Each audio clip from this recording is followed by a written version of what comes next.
My first journey takes me to Calcutta, India on a Rotary Youth Exchange Camp. Beginning at San Diego's Lindbergh Field, I flew 5 hours to JFK Airport in New York City, then connected to a 12-hour flight from JFK to Dubai International Airport. On this flight, I met some very friendly flight attendants that helped me pass the time.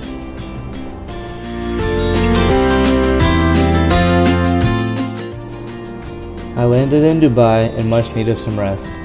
With a nearly 6-hour layover, I planned to do just that.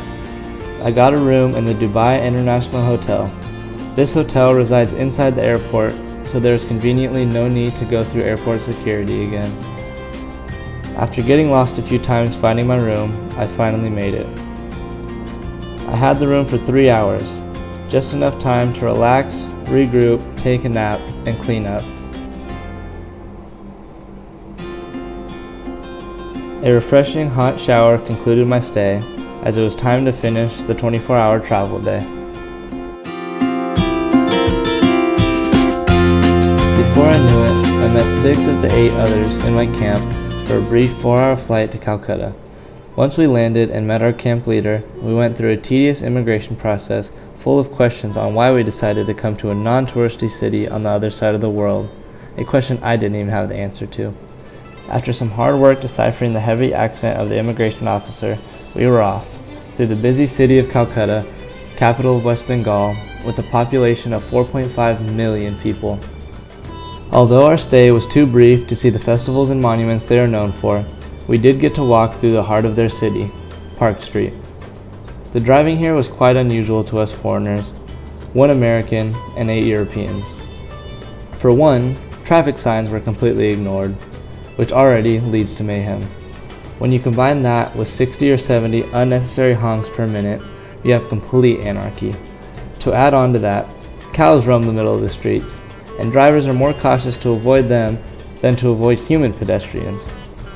Needless to say, it was an interesting experience. After one night in the heart of Calcutta, we met our last 2 camp members and departed to the Sundarbans, a swampy borderlands covered by mangrove forests that stretch all the way into western Bangladesh. This is the largest mangrove forest in the world. We arrived at Sundarban Tiger Camp, a resort where we would spend the next 3 days.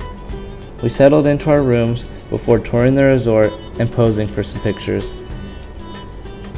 After some bland food prepared as to not upset our foreign stomachs, we departed on a cruise to look for wildlife. The Sundarbans of Bengal are home to the man-eating Bengal tiger. Nobody knows why these tigers have a particular craving for human flesh, but one theory has it that the salinity of their drinking water is the cause. There are around 50 deaths per year by tiger in the Sundarbans alone, with over 200 tigers residing there. Because of this, fishermen and women work every day in fear of attack, working close to shore unarmed. Tigers are good runners, climbers, and swimmers, so nowhere is completely safe. Historically, workers, especially honey collectors, would wear masks on the back of their head because tigers usually attack from behind. This scarecrow effect is their only form of defense. Although we unfortunately, or maybe fortunately, didn't spot a tiger, we did encounter a few cool animals, including a 6-foot-long monitor lizard and a few macaque monkeys, one of which spent some time with us in the watchtower, where we also spotted some deer and a wild boar from afar.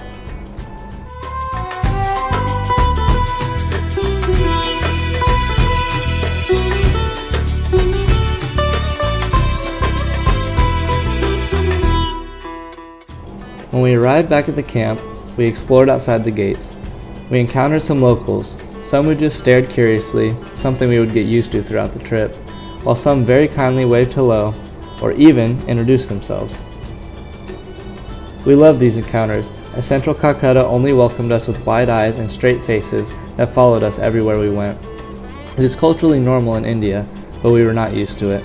After saying goodbye to our new Bengali friends, we returned to the dock.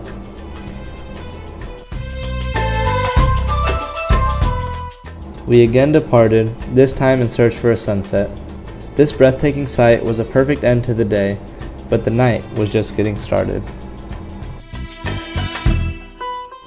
After a cup of local tea, we were introduced to local Jumar dancers. They sang and drummed and danced to a small crowd. While we didn't understand the lyrics, we enjoyed the sounds, the rhythm, and the beautiful dances.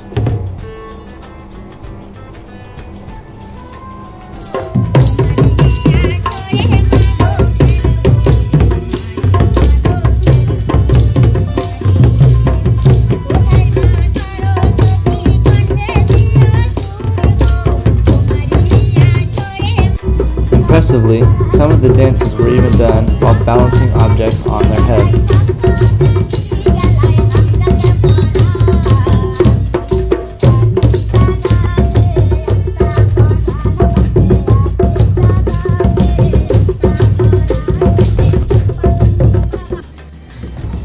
They finished their performance letting everyone join in, helping them every step of the way. I stayed back to film and enjoy the beat.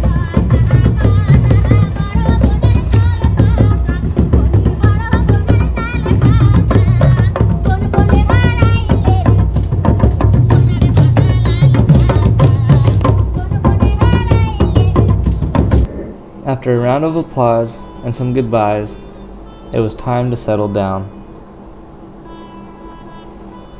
We ended the night with a game of Cards Against Humanity, along with some soft music and some good conversation.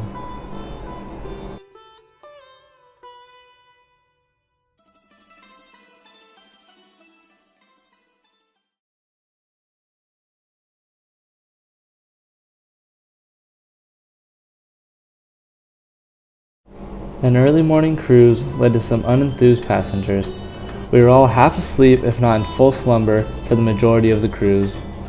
Once everyone awoke, however, we took an afternoon stroll through a neighboring town where we passed out candy to local children.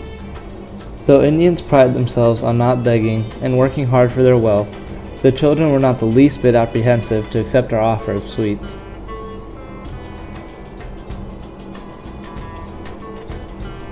What started as a calm stretch of hands to receive some candy quickly turned into a chaotic frenzy of pocket stuffing and pushing for more. All with a big smile, of course. That's what made it all worthwhile.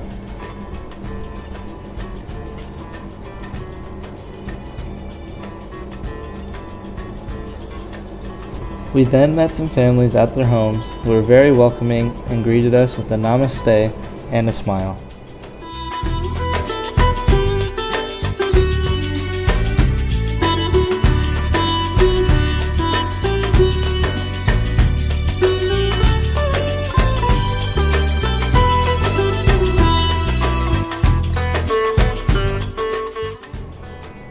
We also saw multiple groups of kids playing soccer. They all kindly took a break to accept some candy.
After we had given out all of our candy, we started the second half of our walk. We got immersed in their culture by watching things like somebody make traditional food for sale. We also briefly watched some locals playing a card game.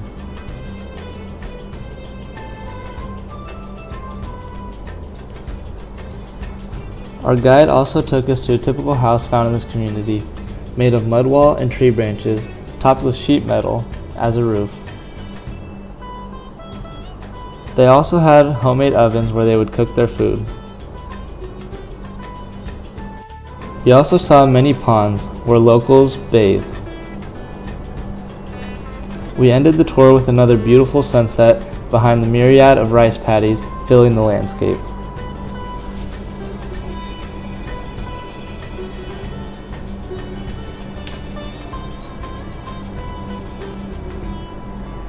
We returned to the Tiger Camp for another night's performance, this time a yatra play, performed by locals. This play is a story of the goddess Bonobibi, who helps protect their people from tigers. This concludes the first portion of my India trip. Before I continue to the next part of my journey, I want to introduce you to my new friends from this camp. Hi, my name is Anoa. I'm from France, but I live in London. Typical food from France. Okay. I don't know, snails. And from England, fish and chips. I'm Steffi, I'm from Hungary. A popular food in our country is goulash, which is meat with a sauce made out of paprika and red wine. I'm Jennifer from Romania. We have the popular food meat. It's like grilled beef. I'm Teresa from Austria. One of my favorite food is Wiener Schnitzel. So, my name is Dorota. I'm from Poland. The typical food in Poland, well, for sure, schabowy. It's a kind of a meat, but it's like specially prepared, and we eat it with potatoes and like kapusta, which I have no idea how to explain. You just need to come to Poland and try it. And of course, vodka. We drink vodka all the time. I'm Greta Udovic from Croatia. The food more popular is seafood.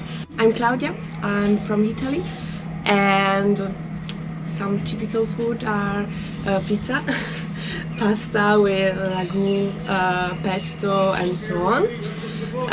Lasagne, gnocchi, and ravioli. You can find everything you want in Italy. My name is Surinder Singh Sahani. I'm from India. I'm the chairman of Himalayan Multi-District, in charge of the youth exchange program here. We have so many different types of food. You travel 50 miles and you'll find different type of food. So it's a melting pot of many different types of food. Though this concludes the first part of my excursion, there are more to come. Like and subscribe, and if you have any questions, comments, or suggestions, please leave them below.